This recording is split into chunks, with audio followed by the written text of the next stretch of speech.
લાંબા સમયથી ગુજરાતની જનતા વરસાદની રાહ જોઈ રહી છે। ક્યાંક વાવણી થઈ છે, ક્યાંક પાક માટે પાણીની જરૂર છે, નહેરના પાણીની જરૂર છે, પરંતુ હવે સવાલ એ છે કે જો વરસાદ નહીં આવે તો કેવા પ્રકારની પરિસ્થિતિ ઊભી થશે।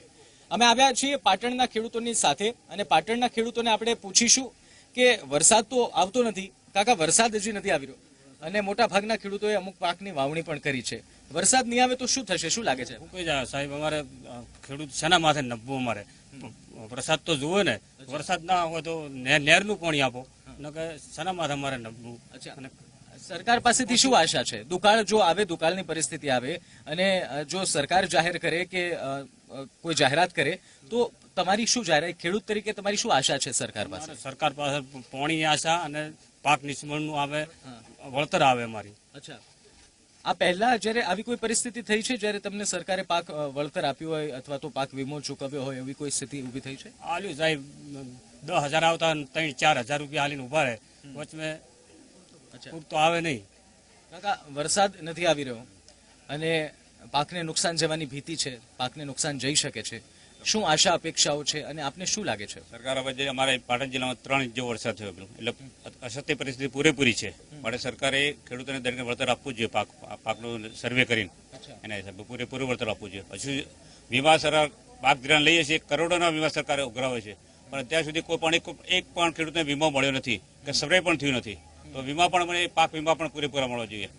પાક વીમા મુદ્દલ પૈસો પણ કોઈ મળ્યો નથી, કરોડો રૂપિયા સરકાર ઉઘરાવી ખાય છે। અચ્છા કાકા, વરસાદ ન આવે, માની લઈએ વરસાદ ન આવે, 3 ઇંચ જ વરસાદ પડ્યો છે પાટણમાં, જો વરસાદ ન આવે તો કઈ રીતે પાકને પાણી, એવી કોઈ સુવિધા છે પાટણમાં, અહીંયા ગામમાં? સાહેબ વરસાદ ના આવે તો અમારા અડિયા ગામની આજુબાજુના 25 ગામને પાણીની કોઈ સુવિધા નથી, સિવાય કે પમ્પિંગમાં મોટા ખર્ચા આવે છે, લાઇટ બિલો પુષ્કળ આવે છે, કોઈ લાઇટનું કોઈ ઠેકાણું નહીં હોતું અને ખરેખર બધાને તો પમ્પિંગથી ક્યાંથી પાણી પહોંચી વળે।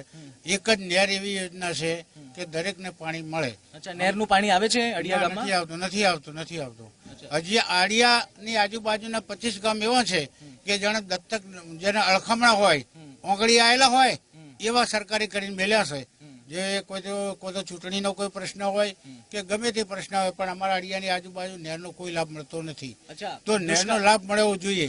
નહેરનો લાભ મળવો જોઈએ। દુષ્કાળ જેવી સ્થિતિ છે, નહેરનું પાણી પણ ન આવે તો સરકાર પાસે શું આશા છે?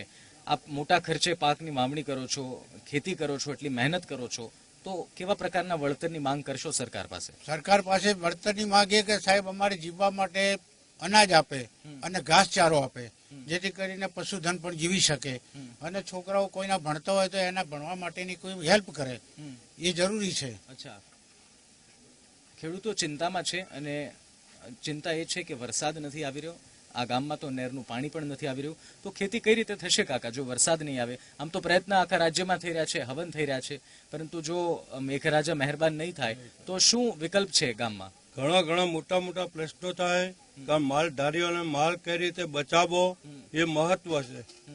અત્યારે હાલ કોઈ જગ્યાએ ઘાસચારો પણ મળતો નથી, તો એના માટે શું કરવું? હવે લોકોને ક્યાં લઈને જવું? ગૌચરની પણ કોઈ જગ્યાએ રહી નહીં જમીન, તો આ ગાયોને કે ભેંસોને દાડા ડેરીમાં પણ દૂધ ઘટતા જાય છે, એટલે દૂધનો મોટો પ્રોબ્લેમ થાય છે। એટલે સરકાર પાસે શું માંગશો જો આવી પરિસ્થિતિ સર્જાય? પ્રશ્ન છે કે મોટા ભાગનું અડિયા ગામને પાણી મળવું જોઈએ, નર્મદાના નીર। અચ્છા, કેટલા સમયથી રાહ જોઈ રહ્યા છો નર્મદાના નીરની? અરે વર્ષોથી સાહેબ, જાણે નર્મદામાં નંખાણી ને કુડીદાની નહેર, ત્યારથી અમે રાહ જોઈ બેઠા, સર્વે કરી ગયા, પણ હજુ સુધી કોઈ આયા નહીં, સર્વે કરીને ગયા। અચ્છા, આવી સ્થિતિમાં શું કહેવા માંગશો? સરકાર પાસે શું માંગશો આપ, શું અપેક્ષા રાખશો? અમારે અહીંથી લગભગ 5 કિલોમીટર કુરેજા ગામમાં મુખ્ય કેનાલ ત્યાં આવે છે અને અહીંથી અમે પેટા કેનાલ અમારે અડિયા બાજુ લાવવા માટે અમે ઘણી સરકારમાં રજૂઆત કરી છે અને એ લોકો આવે છે, માપ પટ્ટી ભરી જાય છે, અહીંયા આ તલામો નાખી, ફલાણા તલામો નાખી, પણ કોઈ હજી સુધી કોઈ નિરાકરણ આવ્યું નથી। મને એક સવાલનો જવાબ આપો, પાકને નુકસાન થાય તો શું આશા, સરકારની શું કાર્યવાહી હોય છે અને શું સરકાર આપના સુધી સહાય પહોંચાડે છે?